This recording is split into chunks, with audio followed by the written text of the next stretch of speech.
Yeah. Tell them I'm not winner. Yeah. The believer. Give thanks, so when me a bleed. Set speed, I carry on now. Big man in town, them shoulda know say me I keep it crown. Yeah. Plant seeds, work feed. Well, enough of them want ready born. When the food gone so long, them run. And them can't be found, still man fight the fight, me not give in. Day and night, me keep on building. Way of life, me breathe out, breathe in. Oh, oh, oh, oh. Tell them I'm a winner, yeah. Not pop down, not Joe, not turn in a sinner. Oh, man still a believer. Even if me get not come, me keep the bounce. Now see me front, you got me from a little and I grow. Come on a winner, yeah. Still a believer.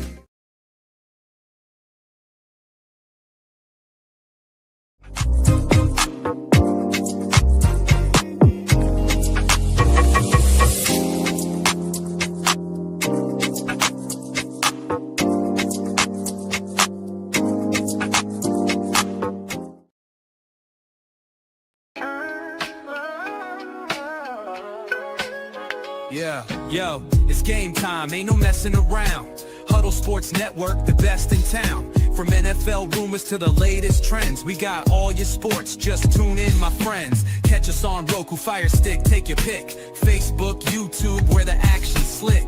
Daily shows that drop like a bomb. From 10 to 11, it's Ken and Ken, stay calm. Huddle up, catch the vibe, feel the rush. Get your news, get your fills in the clutch. Over 27 podcasts, we breaking it down. Join the team, Huddle Sports, wear the crown. Live every weekday, it's how we roll. Lions Talk with Jeremy B, we taking a stroll. From 11 to 12, don't miss a beat. We break down the game, make the info sweet. The Daily Huddle Podcast, noon to 1. CST Zone, we're just having fun. Toss your doubts, we bring the facts. Tune into the Huddle.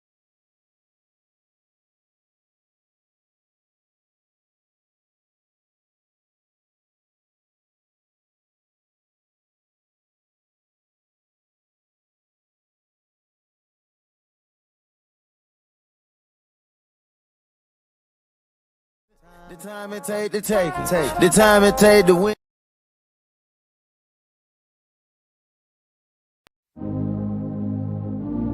Yeah.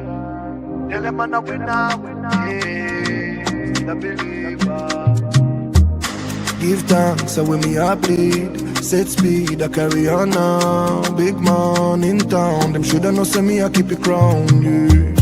Plant seeds, work feed. Well, enough of them want ready born. When the food gone so long, them run. And them can't be found, still man fight the fight, me not give in. Day and night, me keep on building. Way of life, me breathe out, breathe in. Oh, oh, oh, oh. Tell them I'm a winner, yeah. Not pop down, not Joe, not turn in a sinner. Oh, man still a believer. Even if me get not come, me keep the bounce. Now see me front, you got me from a little and I grow. Come on a winner, yeah. Still a believer.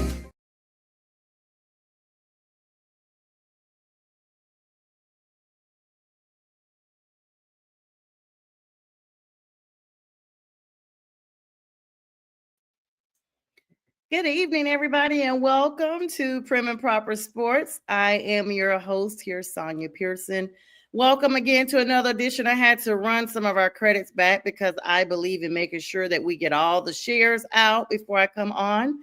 And tonight I'm going to introduce to some and reintroduce to others a longtime colleague and friend here of the network. Of course, we've done some changes, but we're still on all the platforms, social media connected, and still on the YouTube affiliate.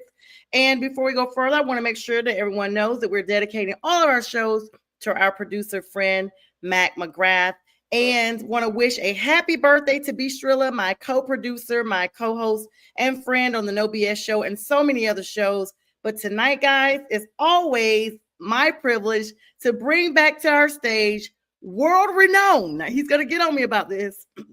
But in my opinion, he's world-renowned boxing Hall of Fame writer and co-host of the Glove Fist and all the shows we have on the network. None other than my friend, Jack Hirsch. Good evening, Jack. Thank you so much for joining us. Hey, good evening, Sonia. Sonia, you want to know something? You have to put up with me tonight, no matter what I say. You want to know why? Because I'm your guest. I'm not a co-host. When I co-host the show with you, you could say to me whatever you want. I mean, technically, you still can. You're in the driver's seat, but I'm your guest. So you're going to have to put up Absolutely. with me a little more than usual. Absolutely. And good evening to you, Jay Train. Our first comment here. He said, it's on tonight. Tanya Jack on late at night. Must be a full moon.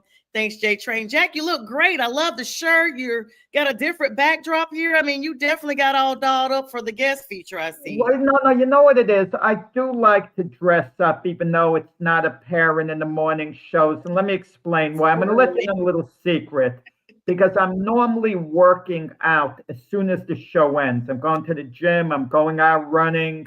And you've been quite an inspiration, Sonia, the way, you've been working out really hard, with your trainer, who kudos to him. He's doing a good job with you. Shout out, Malik. Even he advised you the right way in the boxing part of it I was watching. So he's doing a heck of a job. Yeah. Thank you, Jack. That means a lot. But it's night, it's night already here. So, I'm relaxed, whatever. And I have a nice wardrobe. I need an excuse to dress up now and then. Well, I had to make sure, before we go further, tell our fans about your show, The Glove Fist, and all the other shows you're on, in case this is some of our newer audience members. And go ahead and give a shout out to your grandson. I know he's watching. Yeah, well, he's having some technical difficulties. He might see the replay on it. I don't know. He's in Utah now, and it's amazing. I mean, he's 11 years old, and I didn't realize what a big basketball fan he is. He's sending me text messages about deals made. And I gotta Google a couple of these players because they hardly get in and hardly have any playing time, but they move from one team to the next, and he's on top of that situation. So you got to put a co-host in training there, Jack. Yeah. I mean, with the NBA and no, very quickly, Glove Fist boxing show I do at Frank Latour's. I was on 7 p.m. Eastern time every Monday night. So if you want to hear the best in boxing and you want to hear some real old school talk, I mean, tune in to Frank and myself. Yeah, you guys have had some amazing guests on there, and I have had the pleasure of serving behind the scenes as producer. And now we are handing those reins over to Brian Bistrilla. So happy birthday to him again. He's filling in the gap. And for all our friends on the platform, Jack, let's go ahead and get started with our show. The big news today, the Knicks have their guy, Sacramento Kings, Mike Brown. Was this a shocker? Well, do they really have their guy?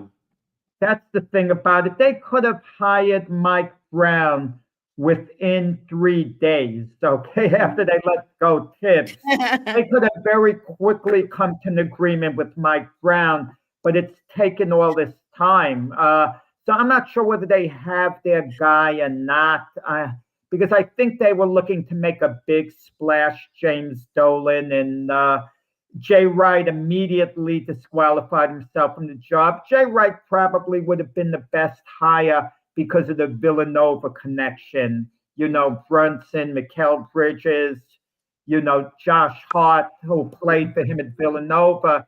And for him to have those guys, again on the Knicks, it would have been a great, great fit.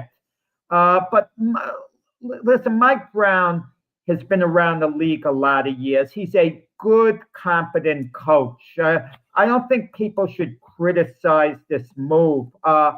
Mike Brown was as an assistant coach on 4 championship teams, a combination under Coach Popovich at San Antonio and under Steve Kerr, Golden State. He was a 2-time coach of the year with the Sacramento Kings. He had a decent run, with the Cleveland Cavaliers. So Mike Brown's, he's been around a while. He's a good, competent coach. It's a solid hire. But the question, of course, people asking, do you really fire Tibbs to hire a Mike Brown? If you're going to fire Tibbs, you want to make a splash. Right. You really want to get the big name out there like a Jay Wright. And, and I don't know what the Knicks' strategy was. Let's say the Knicks did get their way once Jay Wright eliminated himself from the job right off the bat. If, let's say, make believe 1 second, Sonia. The Knicks did get Jason Kidd. The Mavs gave the Knicks permission. Would Jason Kidd be an upgrade from Tom Thibodeau? I mean, I don't see the Yeah. upgrade, you know? He's not playing point guard for the Knicks. He's, coaching on the bench. And Kidd has been a decent coach, but no more than a decent coach. Yeah, I'm going to be honest with you, Jack. I feel the same way. I mean, Brown earned his second award as the NBA's top coach after leading the Kings to the playoffs in 22-23, which was it. He ended the league's longest postseason drought, honestly, with his first appearance since 2006. But then the Kings, like you said, fired him nearly halfway through last season. I don't understand. This is literally an indicator that there was no plan in place for letting go of Thibodeau. Yeah, well, no, there wasn't. And the Thibodeau firing came as a surprise because they did go to the Eastern Conference Finals. It was disappointing losing to Indiana. That was a winnable series. Let's be honest about it. Had the Knicks lost to Detroit, we wouldn't hear all these complaints about Thibodeau being let go. Had they lost to the Celtics, had they gone down in like 5 games to the Celtics, we wouldn't have heard any of the complaints because there was some talk about the Knicks, possibly letting Thibodeau go before the playoffs. There was some whispers, but then the Knicks went on a decent playoff run. They won the series against the Pistons and Celtics, and they lose in 6 games to Indiana, who took OKC to 7 games in the finals. And you kind of wonder, but think of the pressure Mike Brown's under. I'm sure, I don't know how many years he has on his contract, but it's standard that when you sign a new coach, especially an established coach, he gets anywhere from 3 to 5 years. And we don't know what, so Mike Brown is in all probability going to be given more than this year, but the Knicks are ready to win now. With that said, they are ready to win now, and especially, they made a quiet under the radar move, picking up Jordan Clarkson from the Utah Jazz, who, even though his shooting stats, a little off, he's really a good shooter if he's in form. And he's going to be a really good piece off the bench. And even though he's not going to be starting, it's more important, to finish games. And Jordan Clark is going to be finishing a lot of games for the Knicks, a lot of close games. So that's a really good pickup. And Sonia, the Celtics and the Pacers, they're not, they're long shots to come out of the East now. The Celtics just had a potential dynasty, we thought. Oh, they won the title a year ago. They're favorites to win it this year. Maybe they'll go on a little run, maybe they'll even win 3 in a row, certainly 2 in a row. And now they're rebuilding. They moved on from Porzingis. They moved on from Drew Holiday. Jason Tatum might not play at all next year because of the Achilles. There's a good chance he won't play at all. They moved on from Luke Cornett. So the Celtics, they're not even contenders. And the old standbys, the Sixers and the Bucks, they're no longer contenders, I know Giannis got Miles Turner. He moved on from the Pacers. It was a big surprise he signed with the Milwaukee Bucks. But Miles Turner's not a dominant center. He's a good piece to have, but he doesn't make him, overly relevant. So it's basically going to come down to the Knicks, the Cavaliers, and maybe the Orlando Magic to see who comes out of the East. So the Knicks have a genuine chance, of contending, of playing in the NBA Finals, a very good chance. Yeah, they really do. And hello to Bistrilla, the birthday guy, and hello to Rick as well. They're commenting, joining J-Train in the comments. Everybody, feel free to join in with us. I'm here with Jack Hirsch, and we're talking NBA right now. I'm taking a look at Rick's comment. He wants to give Keith credit for saying it's going to be Mike Brown. Everyone knew Brown was one of the names who was on the top of the Knick list. Don't give Keith credit for that. Come on. You guys going to get Jack riled up before his bedtime. Give Keith credit. Hey, let Keith predict how many hot dogs Joey Chestnut's going to eat, this Friday on the July 4th hot dog eating contest. Oh, happy 4th of July to July, everybody. 4th of July. Wait. It's the third Friday. tomorrow, right? The Friday. It's gonna be when you're on. We'll all be on the air Friday. We'll be wishing everybody a happy 4th on that day. Jack and Keith have their show to kick off the day, and I will wrap it up that night with Friday with the fellas. So it's the all-day show of celebratory stuff here. Jack, I mean, you made some really good points. The East is wide open, especially with all the moving around and the injuries of key players. It's literally for anybody, but I will say this, going back just for a quick second, this Mike Brown move is really no improvement at all. Thibodeau himself did the same exact movements that Mike Brown did with the Kings, and they basically are following the same plight at this point.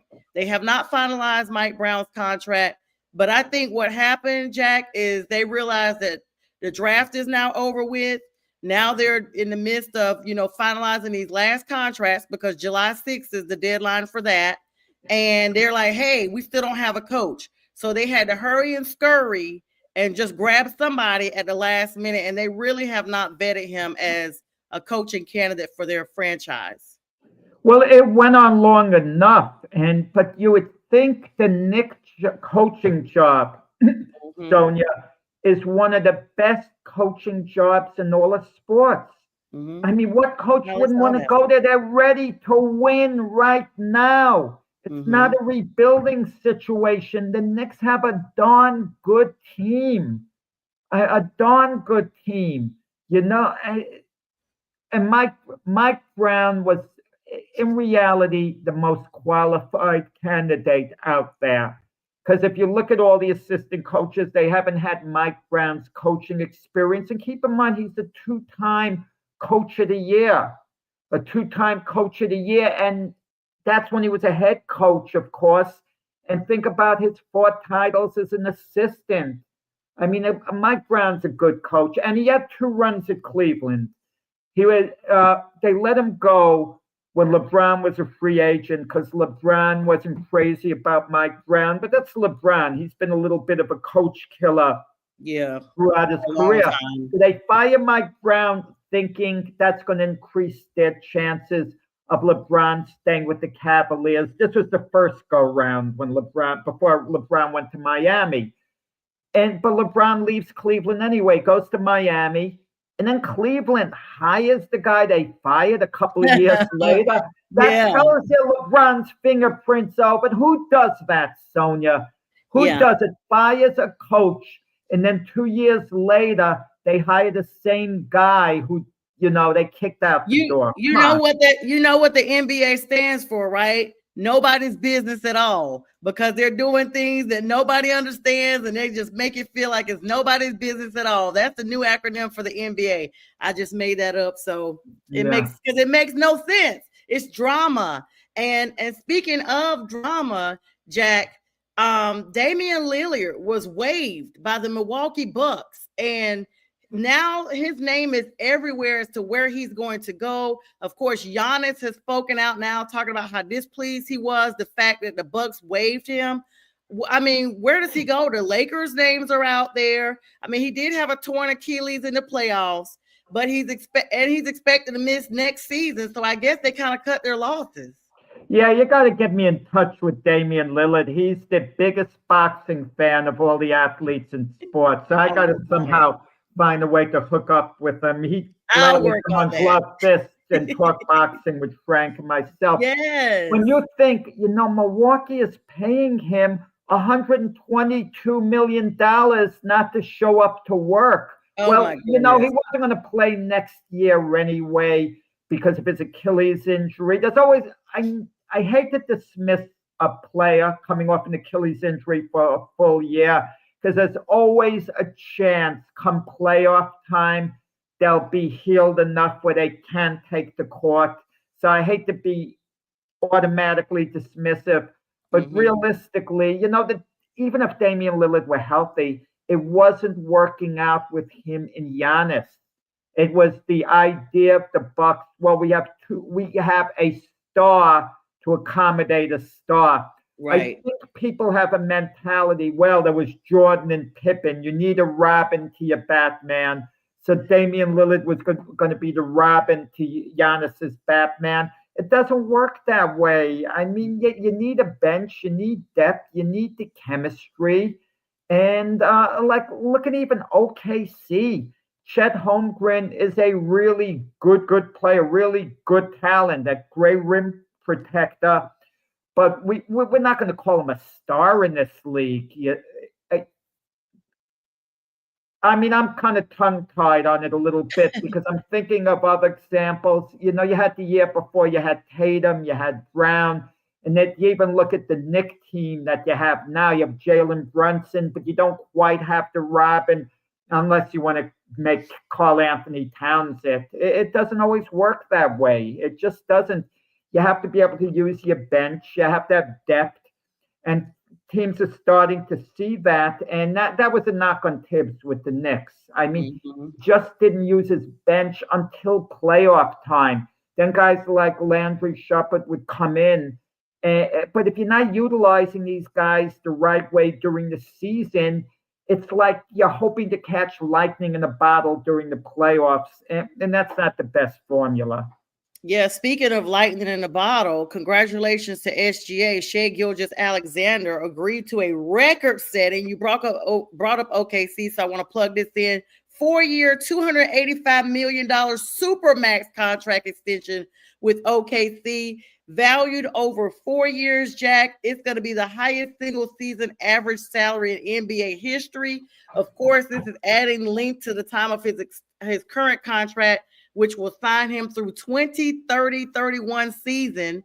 And this is going to kick in. This contract won't kick in right away, though. The extension's kicking in 2027-28. He'll play out the remaining 2 years of his current deal, which is worth $79.1 million before the Supermax begins. But this is breaking down his salary, Jack. Okay, so say, for instance, now he's got 2 years that his deal is worth $79.1 million for the 2 years he has left. For 1 year, when his new contract starts, he will start at $63 million for the first year alone, Jack. Yeah, I mean, when you think of it, at the end of that contract, he's going to be playing for something like $1 million a game. But yeah, OKC is a young team. They're well positioned. They also signed Jalen Williams to an extension as well. They're going to have to deal with Chet Holmgren's, contract as well. And it depends how far teams are willing to go over the luxury tax. I mean, there's certain tiers involved that are a bit complicated. And the Indiana Pacers have been known to be a little tight. They never wanted to go into the luxury tax, more or less. And that's one of the reasons they may have lost Miles Turner, even though they were willing to dip into it somewhat with Miles Turner. But they really got blindsided by Miles Turner. I mean, think of this Indiana Pacer team. They went from 1 game away from being NBA champions to next season. They got no shot. Halliburton's going to be out. Miles Turner's not with them anymore. I mean, this is not to say they can't surprise us because Rick Carlisle's a great coach and maybe make the playoffs. It's possible. But, you lose 2 impact players on your team like that, especially Halliburton. You can only go so far. Yeah. And speaking of going so far, I want to talk about 2 different major things right now. And J Train said Shy is set. Shea Butter, of course. OKC is set in the early phase.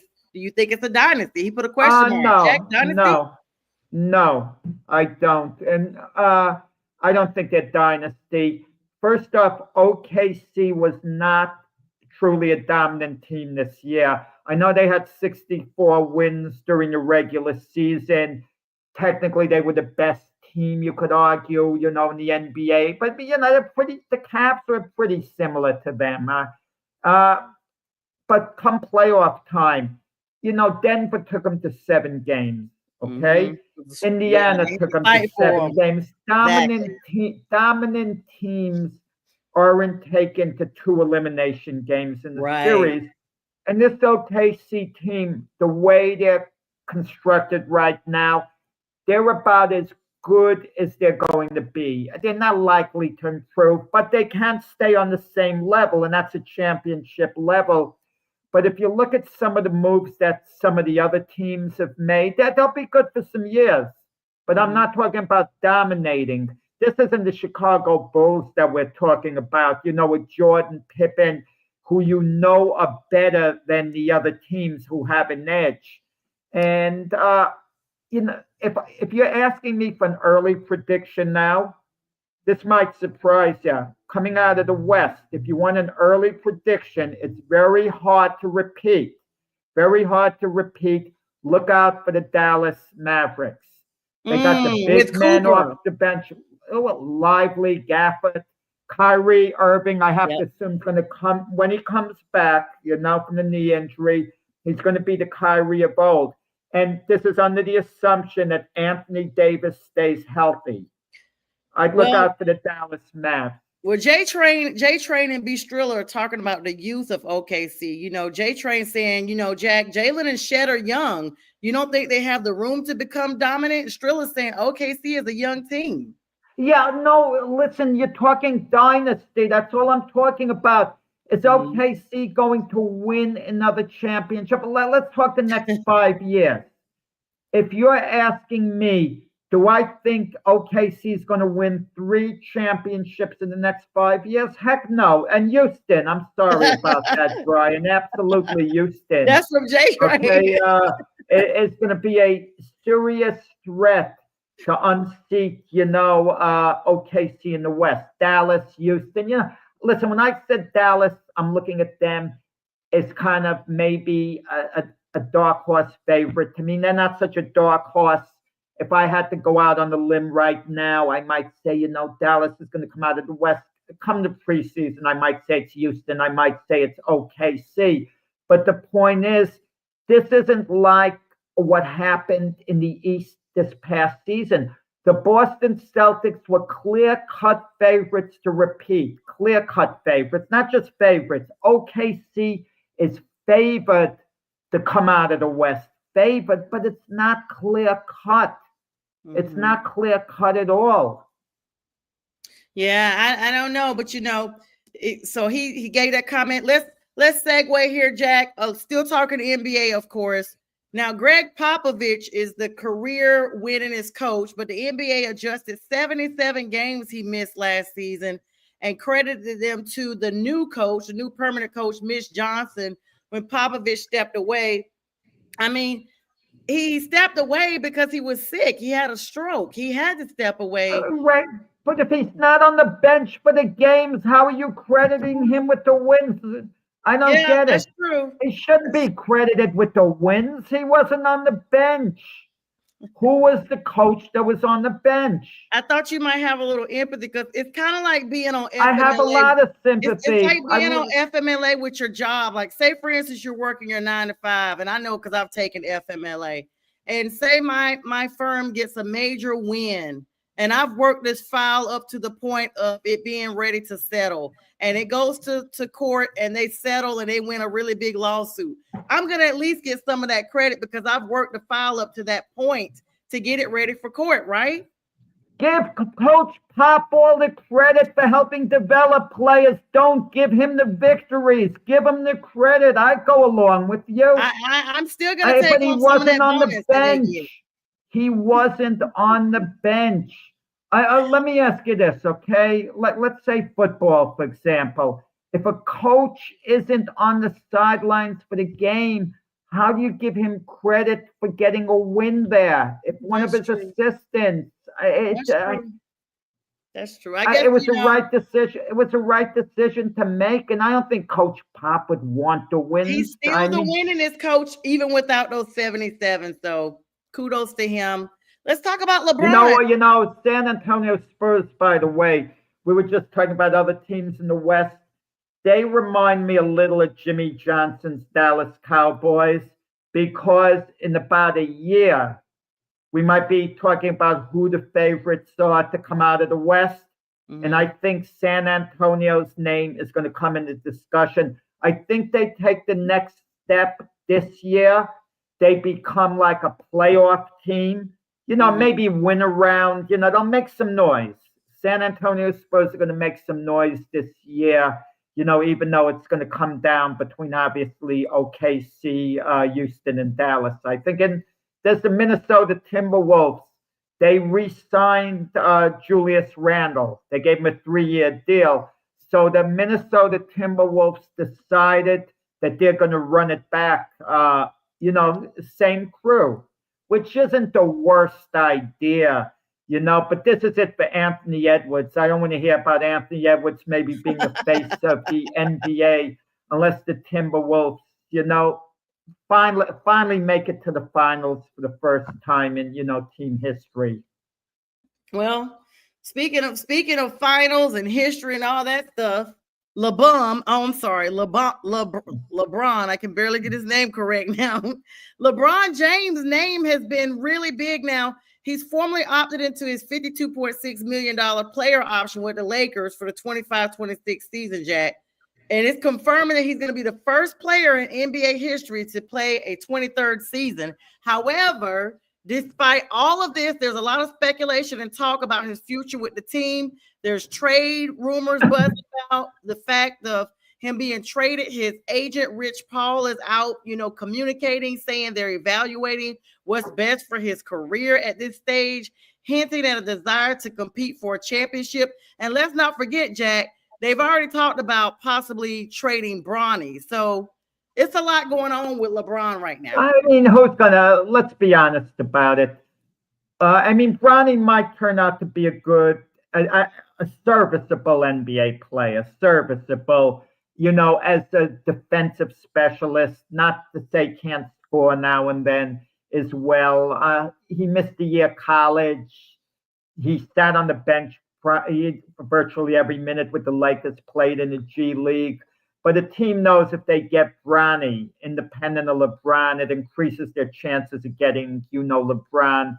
And only a contender is going to pick up LeBron in all actuality. Can you imagine the Toronto Raptors pick up Bronny? Can you see LeBron going there? LeBron, there's Absolutely so many contradictions. There's so many contradictions with LeBron. LeBron said, about a week ago, we tend to overrate players based on championships. It's not what it's all about. And he's kind of downplaying how important it is to win a championship, that we shouldn't judge a guy too much based on championships. And he gave examples of Dan Marino never won one, Charles Barkley never won one, Patrick Ewing never won one. But now LeBron is looking, at the Lakers and thinking, they might not be able to win one. He wants to go elsewhere. There might be another underlying thing here, Sonia, and that's Luka. Luka is much more the future of the LA Laker franchise than LeBron is. LeBron's not the future of the franchise. That's why he signed a 1-year deal, LeBron, to give him the option to go elsewhere.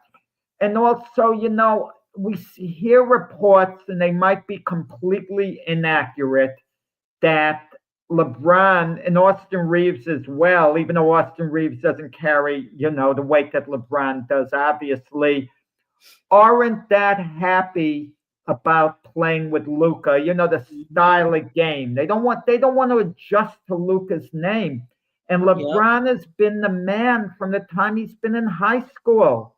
When LeBron went to the Miami Heat, he for a while in the beginning, he deferred to Dwayne Wade. In part because him and Dwayne Wade were extremely close on a personal level. They're best of friends. So he didn't mind deferring to Dwayne Wade for a while because the Heat were Wade's team. Wade was, a legend in Miami. But now I think there's some discontent with LeBron. He's kind of seeing what moves the Lakers are making. They got DeAndre Ayton, big man. Yep, who's going to play the center position. He has a reputation for being a bit on the lazy side. He didn't do much for Portland, but maybe he'll flourish with the Lakers. Maybe he'll fit into the style. But they're getting an Ayton because that's going to help Luka's game. But we'll see. LeBron keeps talking about year to year whether he's going to retire or not. But if you're LeBron, you do want to go down, in history as the greatest player of all time. And we get these Michael Jordan comparisons all the time, all the time. And but whoever put that down, that silliness. Well, LeBron can't catch Jordan. Catch Jordan, what? Train. Okay, well, J Train. Well, look, Bill Russell won 5 more championships than Michael Jordan. So J Train, Bill Russell's a better player than Michael Jordan because of that. So let's stop the nonsense. I mean, with rings and all. I agree with LeBron on that, but it's not catching a Jordan in that sense, even though LeBron's thinking, get me one more championship, get me closer to Jordan. So J Train has a good point with that's on LeBron's mind. But LeBron, if he keeps playing all these records he has, he's going to put them so out of distance for any other player. And that's his key, to being considered the greatest player of all time. And J Train's absolutely right. The media keeps bringing it up. And it's a media creation, the amount of rings they have. Why can't we judge players on another yardstick? Jordan's been to 6 NBA finals. You know how many finals LeBron's been to? 10. So you get the Stephen A. Smiths of the world who say LeBron is only 4-6 in finals, and Jordan was 6-0. Well, the reason he's 4-6, he's had teams that have had no business getting to the finals. He brought the team himself. He's the only reason why they got in the finals. Right. So you're penalizing LeBron when he loses to a far superior Golden State Warrior team, that had Steph Curry and Kevin Durant. You're penalizing him for getting his team to the finals. Well, it looks like they actually, the Lakers, I mean, it's so like J Train kind of says, the media brings things, but then it's also J Train is right. It's a media creation. But J Train's also too smart for that. But it's also of note. It's also of note, though, that this is one of the first times that the Lakers have looked to Luka, like they look like they're trying to build more around him. And this time when LeBron opted in, he didn't do a lot of discussions with the team like he normally does. He normally talks to them about extending his contract before he does whatever he does with it. And then he didn't talk to them that much. He just opted in. And this is very unusual behavior for him because he signed new deals rather than playing out the final year of a contract, Jack. And now his agent, Rich Paul, is stating they want to see what the Lakers are going to do going forward. What the Lakers have going for them with LeBron lives in LA. Mm-hmm. If he's going elsewhere, he's got to, pack up, go whatever. And Cleveland would be a good fit to reunite because they have a heck of a team. To wrap it up, home. Right. Go back to Cleveland. He would be comfortable with that. And where else would be a good fit? You know what would be a good fit? Where he would fit in really good? Golden State, perhaps. Oh, he would be fire with Golden State. I would love for him to be there with Steph Curry, Draymond Green. Yeah. Because Jack, the Warriors have not been the same since they split up the Splash Brothers. When they got rid of Jordan Poole, well, I don't want to say got rid of. They traded them. They just have not had the same dynamic in Golden State. Well, we forget. Well, Klay Thompson. Split up. Yeah, well, they split up with Klay Thompson. Klay Thompson elected to go to Dallas. Golden State wasn't anxious to re-sign Klay Thompson. They would have re-signed him at their price, but they didn't push the issue. They said, they more or less told Klay Thompson, look, if you want to stay, we'll have you. You can stay. That's different from telling someone we badly want you to stay. They said, oh, you're welcome to, that's how people are sometimes in organizations. they tell you if you want to stay, stay. They throw it back at the person, at the player.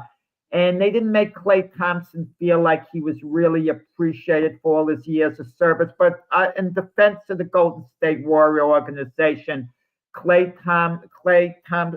Thompson's performance there at the end was kind of mediocre. He wasn't the same player as before coming off the injury. He'd get very offended because Charles Barkley said Klay Thompson's not the same player he was before. Barkley didn't say anything wrong. So these NBA players, they get insulted. Prove the commentator wrong. Show up and be old self. But Klay Thompson wasn't, and they weren't like the Splash Brothers, as we knew that them before. pond was drying up. That splash was drying up. Yeah. It went from a splash to just a teardrop. Yeah. All right. Yeah. So as we segue into some MLB news here, Jack, such a great time. This time is flying by. We have about 20 minutes left. Something, Sonia, I just realized, backtracking very slightly.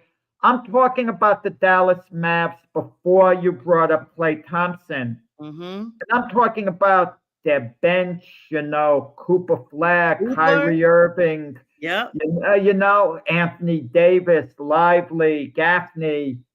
And I didn't even mention Notice I didn't mention Klay Thompson. Yeah. And he's he's going to start for them in all probability and be the first guy off the bench.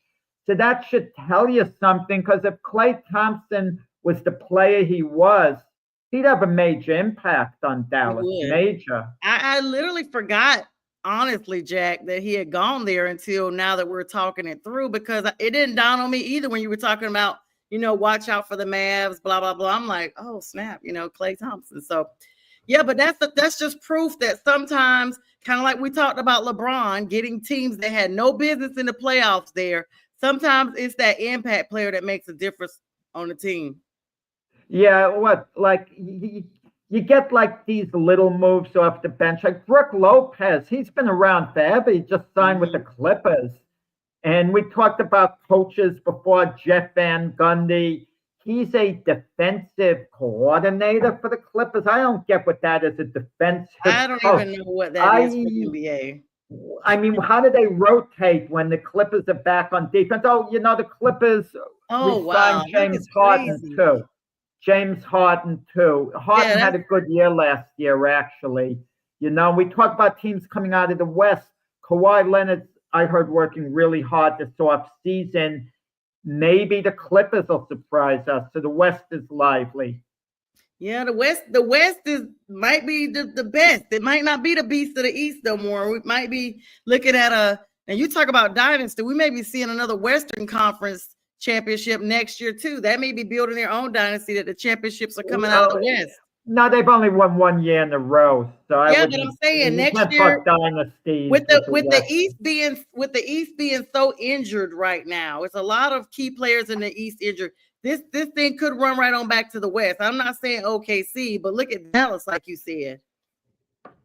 Yeah. Yeah. All right. No, agreed. Yeah, good plug there, Jack. All right, the 2025 MLB All-Star Game starters have been revealed, with Aaron Judge and Shohei Ohtani leading the votes.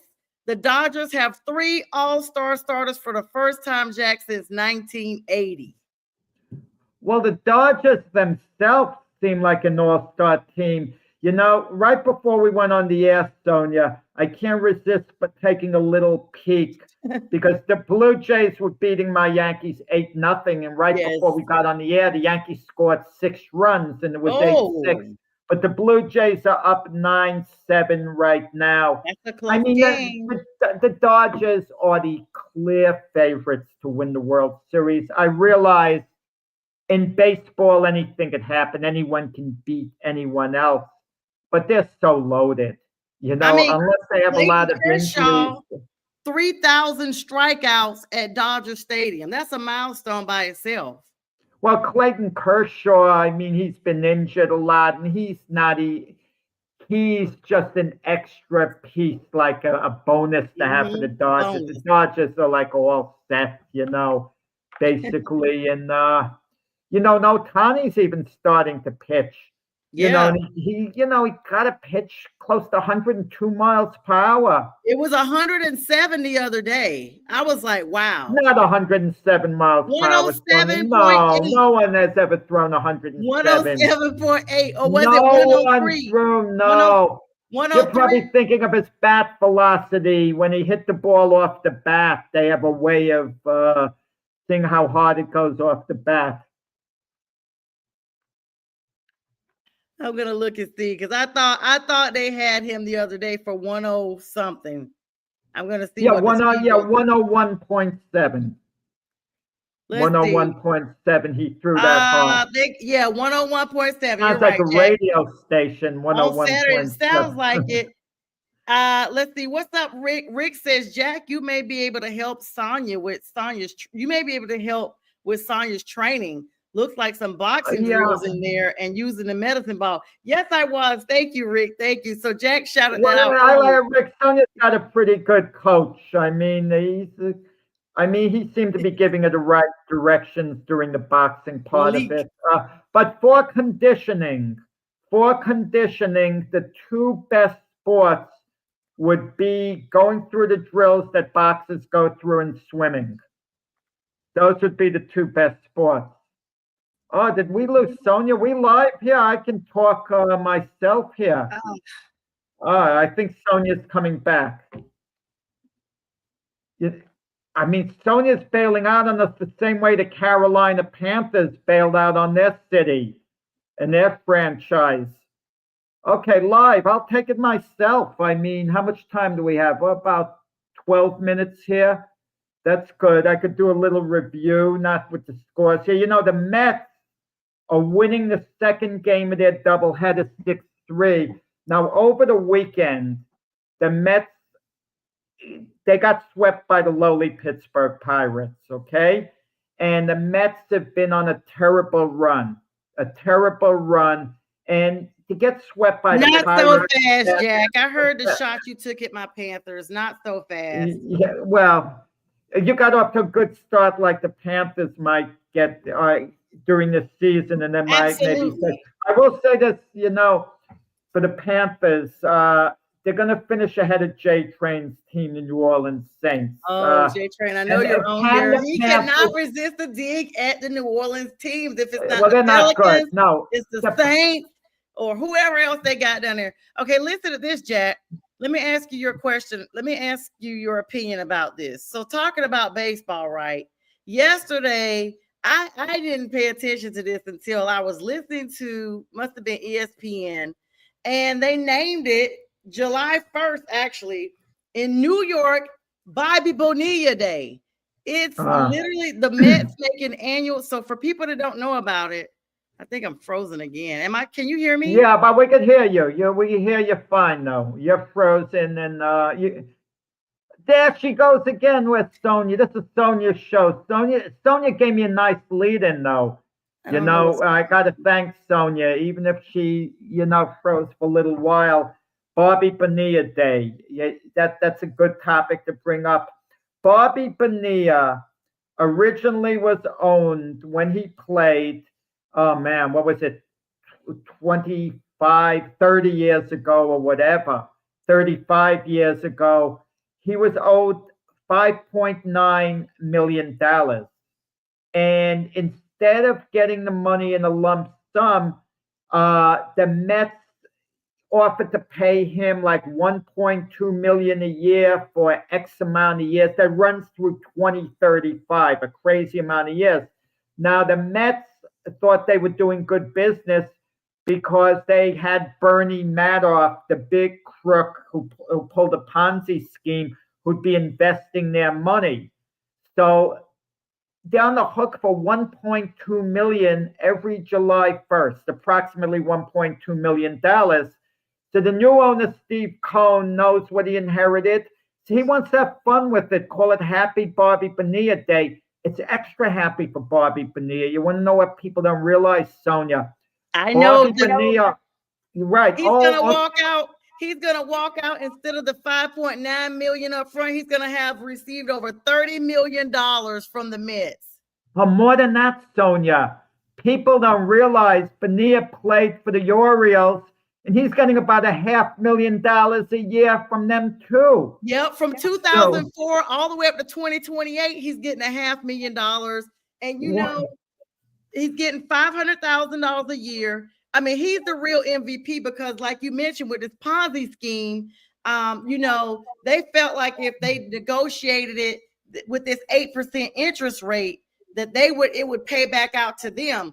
But he's going to continue to get paid for another 10 years, Jack, from the Mets and another 3 years from the Orioles. So Bobby Bonilla is stacked. I'm talking about whoever negotiated that. This started in 2000, and he deferred his payments until 2011 with the interest rate. If he had gotten paid up front, he would have had 5.9. He's got 6 times that amount of money, Jack. That is insane. He's the real MVP because of being so smart to negotiate that. I don't know why more players don't do that. It kind of gives you a guarantee. I understand you take your money up front, the way you could invest it, this and that, because deferred money, you know, isn't, it doesn't get the same interest. Listen, virtually every working person who lives a long life, they make $1 million over their work career. If you add in all the money they make year after year after year, by the time they, you know, leave, you know, this earth here, they've made a lot of money actually, but in reality they haven't, because they're getting it in the smallest sums all the time, as opposed to if someone got the money all in one lump sum, the way it draws interest and so on. But it was a great move by Bonilla's agent. And Shohei Ohtani did the same thing. Ohtani's getting $70 million a year from the Dodgers, but he's only taking $2 million a year. He's letting them defer $68 million a year that he's going to get later, because Ohtani has all these endorsements, you know, money's getting from that. He doesn't need the money right now. So for him to join the Dodgers, that's how they work things out. Yeah, he's really smart. And let's see. B said that would have been his birthday was on Bobby Bonilla Day. Yep, sure was. I thought about that. He said it would have been a nice birthday gift for him and a great annuity. Jack, as we got about 7 minutes left, I've got to get your opinion on something. So if you have not been following, just let me get all this out and then I'll get your opinion on it, okay? The next thing we're going to talk about is sports related. There is a gentleman that had dreams of becoming the first African-American majority of an NFL team. He also has connections with the New York Jets. He's been interested in partially owning them because of his roots to New York. He's made significant contributions totaling over $1 million to Jackson State University's football program when Deion Sanders was there. He doesn't have a specific team, but he had dreams of playing for the Pittsburgh Steelers if he had not gone into the music profession. I am talking about none other than the courtside person who's always at the Knicks, Heat, Los Angeles Lakers, Clippers games because of his various properties that he owns there. None other than Sean Diddy Combs. And so even though this is sports related show, this is our small segment because he is connected with wanting to be interested in purchasing teams. In fact, when the Panthers were up for sale from Jerry Richardson, allegedly Combs had put in his bid to purchase the team before David Tepper did. I think now, I don't know what type of shamble we would have been in if he had been successful in purchasing it, especially after today's trial wrapped up. 7 weeks of trial. Today, the jury delivered a split verdict. They acquitted him on the more serious offenses of racketeering and 2 counts of trafficking in sex related to Kathy Ventura and a woman identified as Jane, the singer Kathy, of course. But he was convicted on 2 counts of transportation to engage in prostitution because he was flying people, including girlfriends, and paying them and sex workers across state lines for various encounters, a violation of the Federal Mann Act. Now, he was denied bail. His defense, of course, argued for bail at the end of his trial today, saying that he, was not convicted on the harsher offenses, the more serious offenses, but he's going to be sentenced here shortly, with each of those potentials carrying a maximum sentence of 10 years. He's been in custody since last September, so he's going to get a little bit of time served, but his sentencing date is proposed for October 3rd. So at a minimum, he's going to probably be doing a couple of more years there amidst all these ongoing lawsuits. What were your thoughts? We don't know what ruling the judge is going to give, but the judge is keeping him there, in jail till October. He's been found guilty. This is the sentencing. The sentencing phase is October 3rd. The sentencing, yeah. Mm-hmm. The one thing I don't understand, I can't see for the life of me, is him being a flight risk. Where's he going to go in this day and age with social media? Is he really going to run to one of these third world countries and spend the rest of his life there? Where's he going to go? It's so easy to track someone down these days, especially you're a high profile person like that. Come on. I mean, but think of this, Sonia. And I'm not passing judgment, what the NBA we know that's the disclaimer. We got you. Yeah. But you're going to have a case in the NBA. He went on an NBA team in the future of a player beating on a woman, kicking on the ground, smacking her, tossing it to the ground, and all. And what's the league then supposed to do if they allow Sean Diddy Combs to become an owner? I mean, are they supposed to then, let the player slide, which they never would? Look, but then again, there's due process. I mean, what are the rules? Should someone be allowed to be an owner? I mean, if they've made a big mistake and they paid for it. But I don't think the image of the league, it would do the image of the league that much good. But you never know the way people rebound from certain scandals, and people just aren't going to hold it against them anymore. I mean, look, Kobe Bryant, look what happened with him originally, but no one talks about that anymore. It's nothing but nice talk as far as Kobe goes. Sometimes, Jack, because I've seen when they try to do, the mural, the statue of him and his daughter. I was just looking at a comment a couple of days ago. People are always gonna say it underneath somewhere. They're gonna always. My daddy always told me, whatever you do, there's gonna always be somebody that says, "I remember her when," and it's the "I remember her when" that you got to worry about, because this is just human nature. At some point, there's always going to be at least one person that's never going to forget, that's never going to forgive. And with him having such an influence in the entertainment industry for at least the bulk of my growing up in the 90s, his image at a minimum, even if he had walked out of there totally acquitted, videos don't lie. And we saw a lot of videos. We saw a lot of pictures. And with that being said, his image overall has been tarnished. So we see people bounce back, but at what cost?